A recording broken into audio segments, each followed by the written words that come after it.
Pape Djibril, l'argumentaire pour rentrer. On va man je pense que ne par rapport ak contexte bi ñuy dund tey te wax dëgg réewu Afrique yi Covid bi dafa exacerber ay crise rek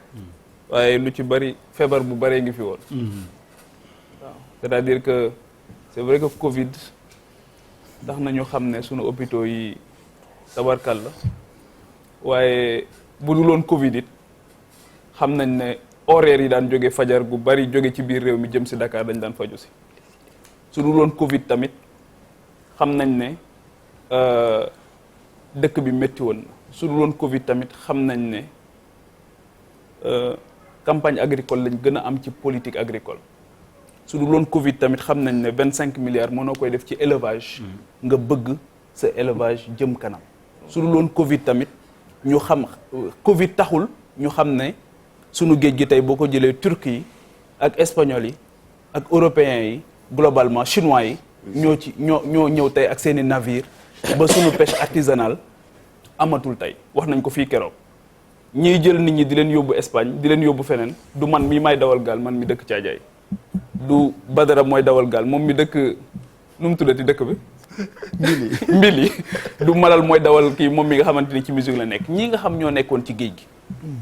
daan nappi xam géej ñooñu rek ñoo mën a nekk passeur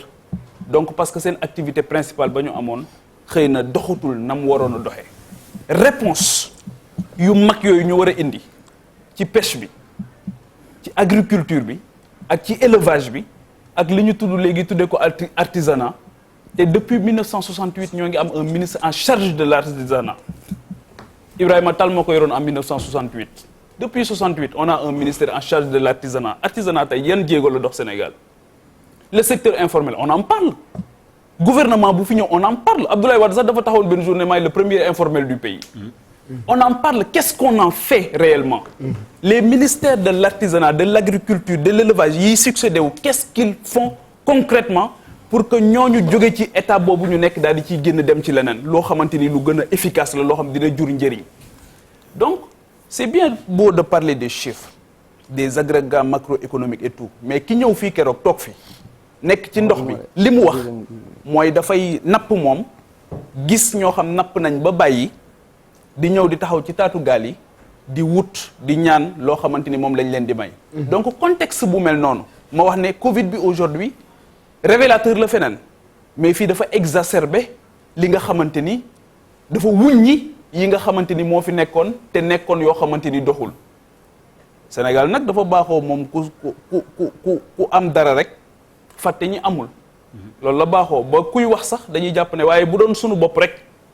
du ñu fi nekk naan dañuy jël yenn position yi parce que yàlla suñu borom moo ngi ñuy suturaal donc li ñuy wax jëmmi yàlla moom moo tax mais leneen li nga xam bëgg naa ko wax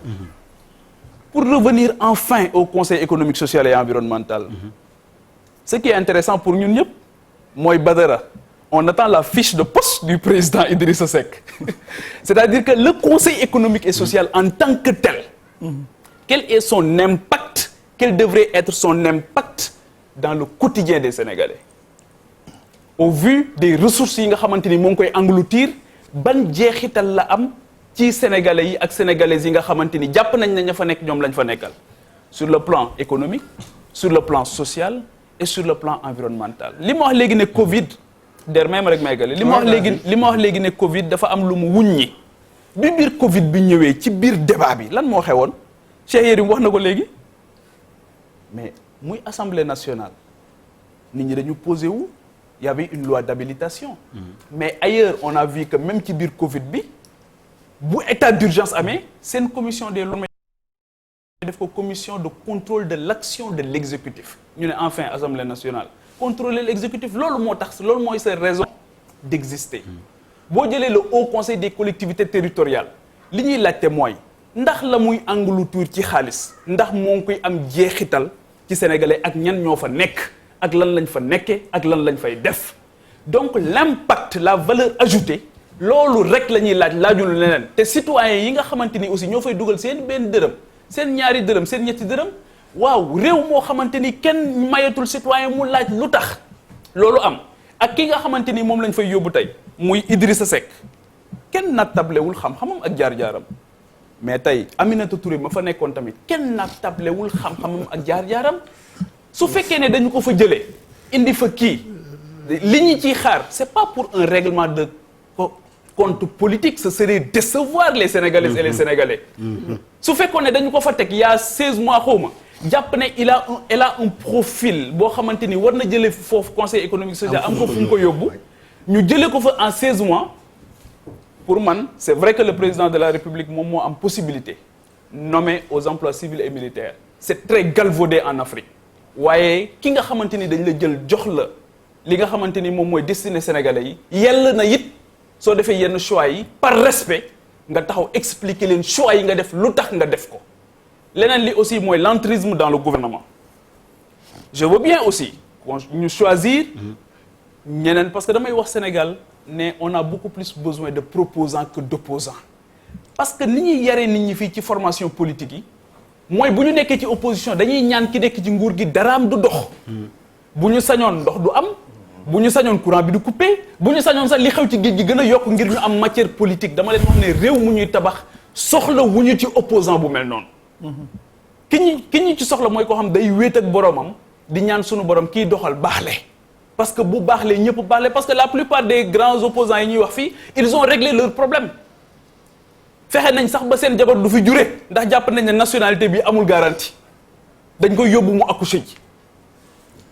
donc ñeneen ñi nga xamante ni moom la ñu war a jël en charge di leen bàyyi xel ci débat yi nga xamante ni ñoo ngi koy def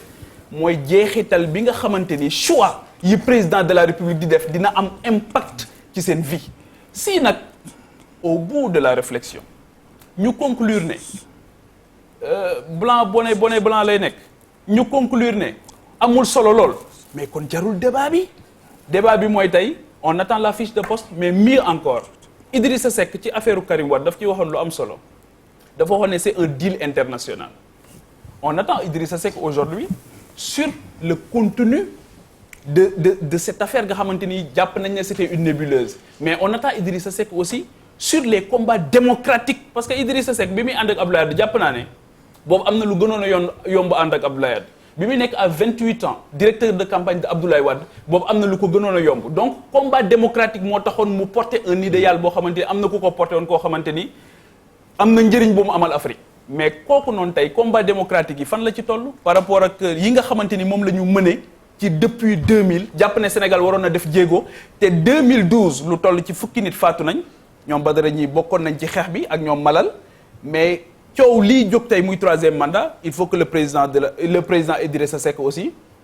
daal di wax ak sénégalais yi ci moom fan la ci toll ci troisième mandat boobu ndax dañoo jëmaat ci 2024 ba ay nit nar a daan seen bakkan nar a daan wax ndax coow loolu parce que leeragul ba tey donc encore une fois jàpp naa ne il y a une ambition matérielle qui consiste à répondre aux exigences mais il y a une ambition immatérielle boo xamante ni dafa war a wax ak sénégalais yi par rapport ak idéal bi nga xamante ni moo ngi koy def. Alors le vif débat suscité par Birima ak Cheikh Yérim le direct